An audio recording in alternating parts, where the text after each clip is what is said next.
Hey, how's it going, guys? This is part 2 of my Gregtech 6 fission reactor tutorial series. Last time, we went over the basics of the fission reactors. We went over the fuel rods and all of their stats. We went over coolants and all of their associated stats. And finally, we built a very small fission reactor that's powered by uranium-235 and cooled by distilled water, and which was able to make some steam to spin a steam turbine. In this episode, we're going to be going over some more advanced reactor types, namely the critical and breeder reactors, as well as some of the mechanisms that you can use to control your reactors in a more automatic and safe way.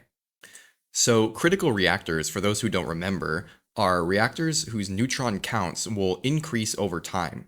And the way that works is by utilizing the factor stat of the fuel that you use. Uranium-235, for example, has a factor of 1 over 4, which means that your uranium-235 fuel rod needs 4 adjacent neutron sources in order to increase its neutron count over time. So let's get started building a critical reactor with uranium-235. We're going to need 3 reactor cores in order to achieve that criticality. We're going to put a uranium-235 rod here. We're going to put some reflector rods around it as our neutron sources. And just as another note, you can use fuel rods instead of reflector rods if you want to, but just for the purposes of this demonstration and for simplicity, I'm going to just use reflector rods. Now we're going to turn the hot coolant output faces, which are these red faces, down. We're going to use some adamantium pipes just to collect that. And I'm just using these for the ease of visualization, just because they're kind of bright and easy to see. You don't have to use adamantium. You just need to make sure that your fluid throughput is good enough to collect that hot fluid output. That way you don't ever accumulate too much and then vaporize your reactor. We're going to put a drum and we're going to fill it with water. So let's fill that with distilled water. We're going to put a fluidometer here. Whoops, put it right there. We will put that into percentage mode so we can visualize that. And then we're going to do the fluid sharing faces on these reactors and point them towards each other. Now, the fluid sharing face is the blue face, and you want to point that towards the other reactors you want to share coolant with. That way they will distribute their coolant between them. And for the last one, because there's no other reactor to point it to, you just point it down into the hot fluid output face. That way it just becomes disabled completely. Now we will allow this to fill the other tanks, and we will replenish the distilled water. I'll just put that right there. And we will put a turbine, that way we can use up the steam that we generate. And we will collect that distilled water that gets thrown out by the turbine. We'll put it back into our tank. And finally, we will put some Geiger counter sensors on the reactors. Now, just as a note, reflector rods don't ever accumulate neutrons, so these Geiger counters will never read anything above 0. Likewise, because there's no neutrons that ever get accumulated on the reflectors, the reactor cores that hold those reflectors actually don't need coolant because there's no heat that's going to be generated because there's no neutrons. But just as a best practice, I would highly recommend you always fill all of your reactor cores with coolant, just in case you ever make a mistake or anything like that. It's best to err on the side of caution. But that being said, let's go and turn these guys on, and we should see that criticality will happen. We'll have an increase in the number of neutrons, and you'll see it's actually increasing quite quickly. And so all of that steam that's generated is getting thrown into these pipes, and you'll see that this turbine is spinning, but because we're kind of we're going up and up and up with our neutron count, we don't actually have anywhere to put that steam, and this is just going to continuously accumulate steam until the pipes fill up, and then the reactor will start to accumulate steam. And you'll see that once it starts to accumulate steam, it will vaporize all of the reactor rods inside of them. That's what happens when you actually accomplish that kind of thing. It's going to take a long time because this is adamantium. I'm just going to turn this off because that noise is very annoying. But just so you know, if you ever back up that hot coolant output tank, the reactor will vaporize all of its contents in order to shut itself down. So just be careful about that. So what do we do in order to kind of control the rising neutron count so it never goes above a certain limit that we don't want it to have? Well, what you need to do is control the reflector rods so that they enable and disable every time they achieve a certain level. So what we're going to do is use a redstone machine switch to make this reactor rod redstone controlled. So we're going to put a red alloy wire on that reactor core. and we're going to use our pocket multi-tool in wire cutter mode to connect it. And then we're going to go get the screwdriver. We'll put this Geiger counter to this level here, this mode, where it will emit a redstone signal if our neutron count is below a certain level. And the level we're going to choose is 2048. And the reason for that is because uranium-235 has a maximum of 2048 neutrons. For those that don't remember, the maximum stat is what determines how many neutrons can be on your reactor rod before it will start to deplete its lifespan quicker. So the lifespan of uranium-235 is 10,000 minutes. And so if you go over the 2048 neutron count, you will not get that 10,000 minutes. You'll get some smaller amount as you start to increase the neutron count on the rod. So as you go over that maximum, you will deplete your rod faster. So we don't want to go over that. And we want to toggle this specific reflector rod here so that it will go on and off depending on the neutron count. So what we want to happen is for us to get as close to that maximum as possible while never exceeding it so that we can extract as much heat and as much power out of the reactor and out of our fuel while never depleting it faster than its normal amount. So you can think of it this way. The more neutrons you extract without ever depleting the rod faster, the more efficient you're using your fuel. The reactor that we made before that only ever just generates a stable amount with a very small amount of neutrons is not actually using that rod as efficiently as this reactor will, because this reactor is getting the same, it's using the same amount of durability off of the rod while also getting many times more energy out of it. So you definitely want to go for critical reactors if you want to more efficiently use your nuclear fuel. So let's turn this reactor back on. And you'll see if I put another Geiger sensor down on it, that as we get closer to that amount we set, that this rod here will turn on and off in order to control that reactor. So we should see momentarily that the rod will disable and then it'll turn back on, and then the neutron count will drop and it'll go back up towards that, and it'll just continuously do that over and over again. Now, we do have a little bit of a problem with steam here. I think it might stabilize. It sort of depends on our turbine's ability to accept that, but I think it's all right. And we can visualize how much power we're getting out of this if we hook up an axle and a dynamo. Once again, because we're using steam, we can just directly use that turbine.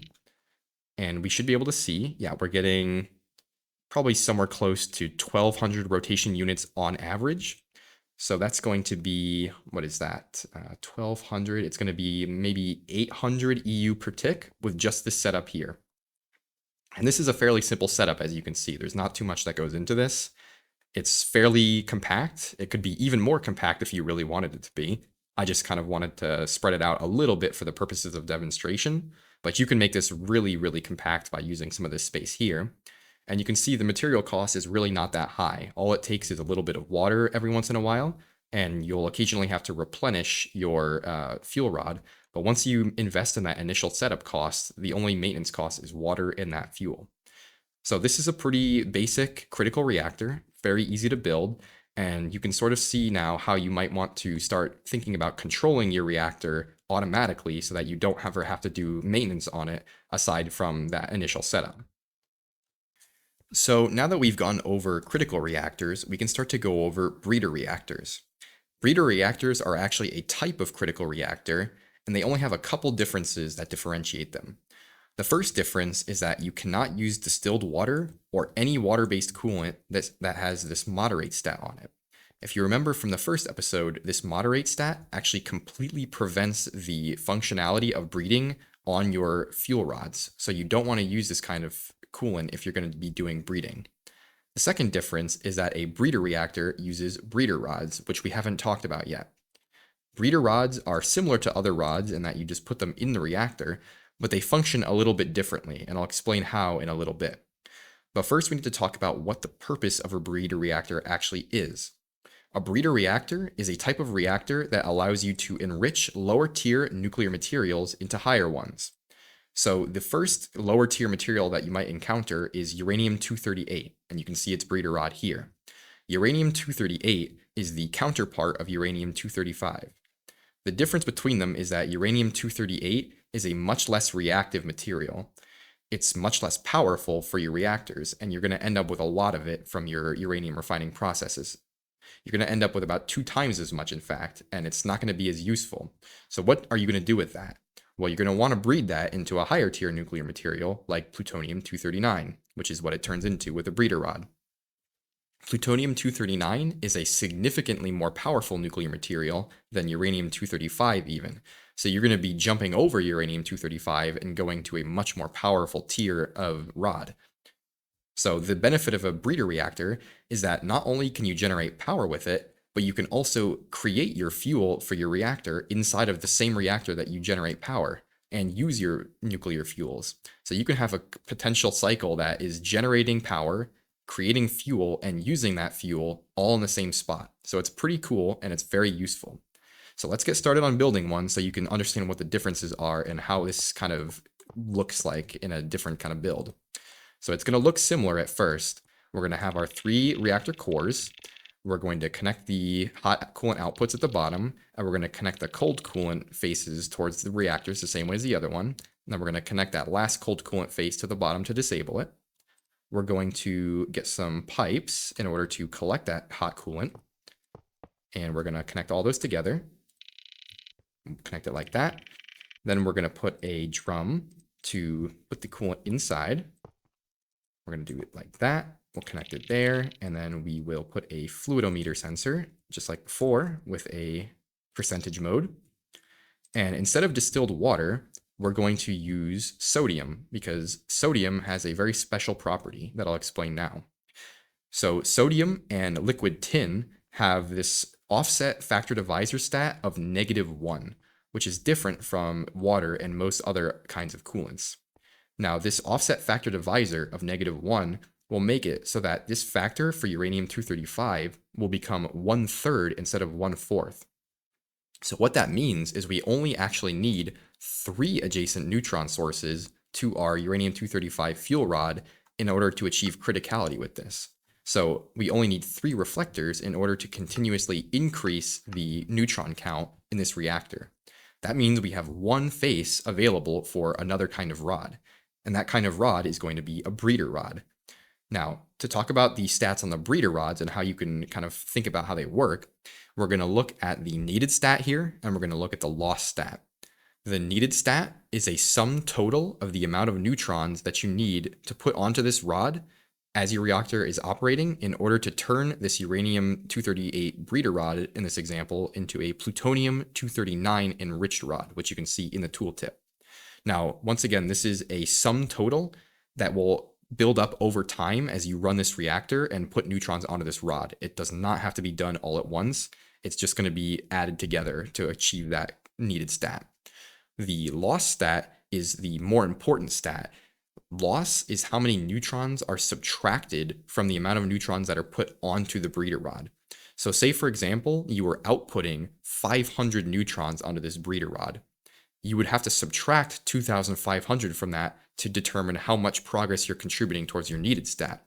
And as you can imagine, 500 minus 2,500 is a negative number. It's -2,000, but that just becomes 0 for the purposes of this rod. So unless you exceed that loss number, you're not actually going to be making any progress towards breeding your breeder rod.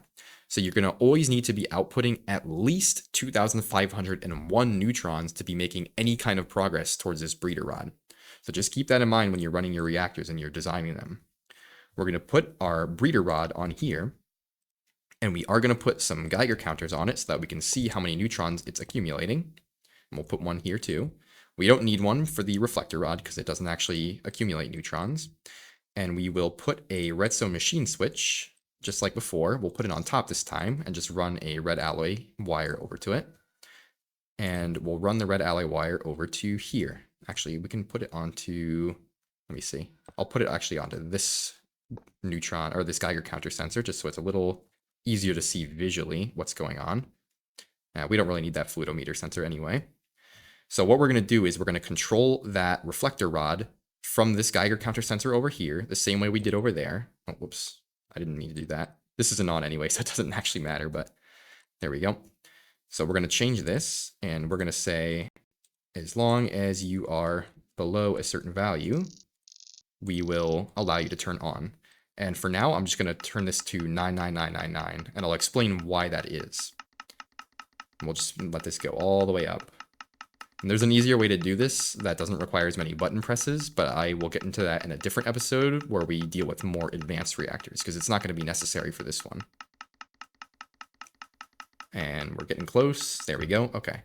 So as long as the neutron count in this reactor core is below 9,999, this reflector rod will be enabled. And we should be good to turn this reactor on. So let's turn this one on. This is the breeder rod. And we'll turn this guy on. Oh, actually, we will not turn this on. I forgot one key element, and hopefully you guys also noticed it. We're going to need to deal with the hot coolant that is coming out of this reactor. So what we're going to need to do is hook up some heat exchangers to this in order to capture that hot coolant and turn it back into normal coolant. So I'm just using tantalum hafnium carbide ones for this example.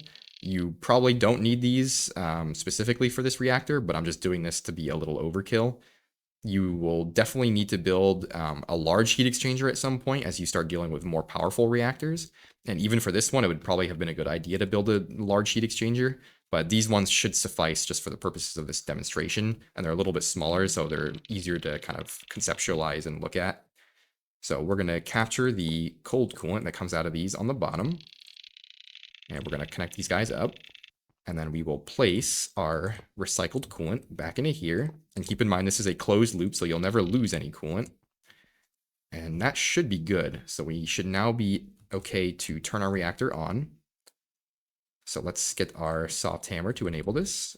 And we'll turn this guy on. And you'll see this neutron level is building up. But you'll see that the breeder rod is not actually accumulating any neutrons. And that's because the loss is getting subtracted from whatever is getting output onto this rod. And keep in mind, the value that you see here in this reactor rod is not actually what's going to be output onto here. So don't be surprised if you see a large number of neutrons on this rod and nothing on this rod.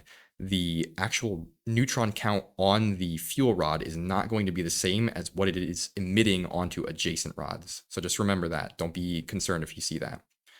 So we're just going to wait until we see a neutron level that starts to build up on here, and then we'll start to know what kind of neutron count on the main reactor rod we need to achieve before we start seeing progress here. And it's going to be a very high number, just to let you guys know. We'll just wait, and you can see that these heat exchangers are heating up. And as a side note, if you ever wanted to extract power from these, you would just need to put boilers on them with distilled water, and then you can use that to spin a turbine, sort of similar to how we did with those. It's just, obviously, with hot coolant that is not water, you will need to, obviously, use heat exchangers instead of turbines. So you can see the neutron level is building up, and now we are starting to see an accumulation of neutrons on this breeder rod. But it took a very, very long time and a very significant amount of neutrons to build up on the fuel rod in order to get any kind of progress on this breeder rod. So you can see we're starting to make some progress. We're getting neutrons built up on here. And then when this reactor gets up to 9,999 neutrons, it will drop back down and turn that rod off. And you'll see this guy will go back to 0 neutrons. So we can take this guy out, actually, and you'll see we've made progress towards that breeder rod's needed stat. So this is pretty good. This means that we are making some progress, but there's a couple things that I want to note here. The first thing is that this is not an efficient way to breed this rod. Ideally, what you want to do is to get to a level of neutrons in your main reactor core that will keep this needed stat, or this breeder rod here, at a positive neutron count. You never want this guy to go to 0 ideally, because you see you're not getting any progress, but you are draining durability from your main fuel rod here. So you're essentially just wasting your durability off of this rod and not making any progress on this guy. So you want to get to a neutron count that when you turn off the reflector rod there, it still maintains some level of neutron on this fuel rod, or this breeder rod right here. Hopefully that makes sense. But yeah, this is a very simple breeder reactor. I'll sort of explain how to improve this in a little bit and how you can control this in a better way. But fundamentally, this is all you need to do breeding, and this is all you need to gain your access to the next tier of nuclear materials, which are much more powerful than what you've had access to so far. So yeah, that's a breeder reactor. So now that we've gone over the breeder reactor and the critical reactor, I just want to make a couple of notes before we end this episode off. The first note is in regards to the neutron levels that are building up inside this reactor. You might have noticed that this is exceeding the maximum stat of the uranium-235 fuel rod that's used to power it. And you might be concerned that this is an inefficient use of this fuel rod, especially compared to the critical reactor where we were not exceeding it but getting close to it in order to extract as much power as possible. And I just want to assure you that this is not the case.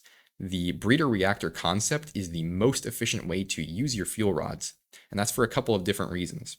The first reason is because you're going to be able to breed many different breeder rods with one fuel rod.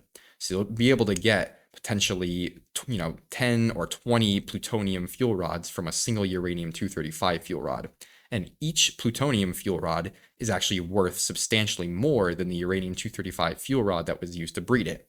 So even though you're going to be draining this guy a little faster, you're going to be gaining a lot more value out of it in terms of the amount of fuel you get and also in terms of the individual value of the fuel. Now, the next point I want to make is that even though you're using this guy a lot, you're also generating a lot more power with him. And you don't have to just waste this power. You can utilize the heat that's coming out of these heat exchangers for a variety of different things.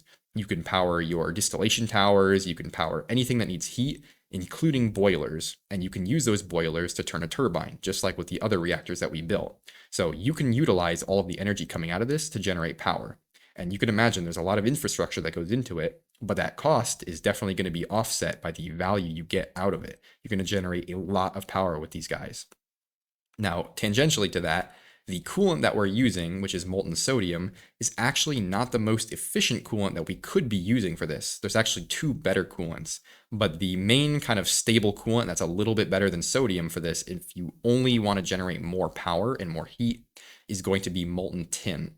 So the reason molten tin is better than molten sodium is because molten sodium only gets 1/6 of a heat unit per neutron in the reactor, whereas molten tin will get 1/3 of a heat unit per neutron in the reactor. So even though it's still a less than one kind of value, it's still going to be more efficient if you want to get more power to use molten tin. Now, just keep in mind that the infrastructure needs for that is going to be much higher. You're going to need a lot more heat exchangers, you're going to potentially need bigger pipes, and you're definitely going to need to be able to handle all that throughput. So just be careful if you're going to use molten tin. You're going to get a lot more heat, a lot more value, and a more efficiency, but that comes with an infrastructure cost, so just keep that in mind. Now, lastly, we're actually not breeding this fuel rod as efficiently as we could possibly be. And the reason for that is because when this reflector rod is turned off, we are dropping our neutron count on the breeder rod below the minimum, and that's not good. We always want to be putting neutrons on this guy at all times. And the reason for that is because we are always using the durability of this uranium rod, regardless of whether we're doing breeding on this guy or not. And we're always going to be over the maximum anyway, because we need high level neutrons, or high neutron counts, I should say, in order to do the breeding in the first place. So it's in your best interest to configure your reactor to always be putting neutrons on this guy, no matter what. And you want to kind of dial this in so that when the reflector rod turns off, that this neutron count drops to a point where it's kind of above 0, but not, at 0. Ideally, you would probably want to go down to like 100 or something like that and then just build back up. But, the faster you breed your rod, the more efficient you're going to be. That being said, you might have remembered that we actually maxed out this Geiger counter sensor, so we can't actually set this reactor to turn off at a higher neutron count. But actually, we can, because all of these sensors in Gregtech, including the Geiger counter sensor, can be set to something called hexadecimal mode. If you're not familiar with hexadecimal mode, don't worry. It's not that complicated, and you don't really have to understand the way it works. I'm not going to go into it too much. I'm just going to show you kind of how it works in this circumstance. So if you take a screwdriver and you right-click on the little display window of any sensor, including the Geiger counter sensor, you'll see that it goes to hexadecimal mode. That's what this 0x means. So now this sensor is actually able to record a substantially higher value than you would be able to with the standard decimal mode. So now what we can do is we can start to use this Geiger counter to elevate our neutron count above what we could before, and we can sort of try to make this reactor a little more efficient by allowing neutrons to build up on this even when this reflector rod is disabled. So we're just going to kind of wait and let this guy build up a little bit to the level we set it at. So I have this set to 310F. And we're going to see what happens if that guy turns off at that level, if we're still going to be getting neutrons on this. And I think we should. I think I remember 310F specifically being a pretty good value. It's a bit above, I think, what we need, but that's totally fine because our infrastructure here is able to handle that. So we are getting close to it. We're going to get to it momentarily. It takes a little bit. It's actually a much higher value than you might think it is, just because of the way hexadecimal scales. And while that's happening, I just want to briefly touch on another topic, which is what happens when the breeder rod is done. And actually, hold on, I'll keep that as a side note. There we go. So you see this level dropped to 350 when the reflector rod turned off. So even though we're losing the high level neutron count, we're still staying above 0 when that reflector turns off, which is way better than what we were doing before. So now, even though we're draining the durability of this fuel rod a little bit more, we're also never losing any durability to, not breeding. So you always want to make sure you're doing breeding, even if it's just a little bit at the low end, so that you're not wasting the durability of your fuel rod just to make energy, because the whole point of this is to also breed, So that's the kind of the main purpose, and that's why you want to stay above 0 with this specific breeder rod. And that's going to go for all of the breeder rods, not just this one. Now, going back to what I was saying before, what happens when the breeder rod is finished breeding is it will turn into an enriched rod inside of the reactor. And the enriched rod does not have the loss stat that the breeder rod has. So what that means is that the neutron count on this rod is going to rise when it actually finishes breeding. So what you're going to want to do is have another neutron counter, or a Geiger counter rather, monitor the level of the neutrons in here, and you're going to want to set a threshold to turn off the reactor, or at least turn off this part of the reactor, when this guy exceeds a certain level of neutrons. So our current level of neutrons, you want to watch for the high end. It's going to be, 1700. So if you wanted to set a safety measure to make sure your reactor doesn't explode or something, or vaporize all of its contents, is you're going to want to set a second Geiger counter sensor on the breeder rod that is over that maximum level that you're observing on here. So that way you never accidentally generate too much heat, and also so you can be alerted to the fact that your breeder rod is done and you need to insert another one. Now we're going to go over a more advanced build in a different episode that will automatically deal with this for you, but just for the purposes of, explaining how it works here, that's how that's going to be done. So you're going to want to make sure you set a Geiger counter that is a little bit above the maximum value of neutrons that you're observing in your reactor. That way, when it's done, it just disables this core completely. That being said, we're going to close this episode off. Next time, we're going to go over some more advanced reactor types like burner reactors and a reactor that is a breeder reactor that uses a more efficient and more powerful coolant. And we're going to go over some more automation as well next time. So for now, I will see you guys in the next episode.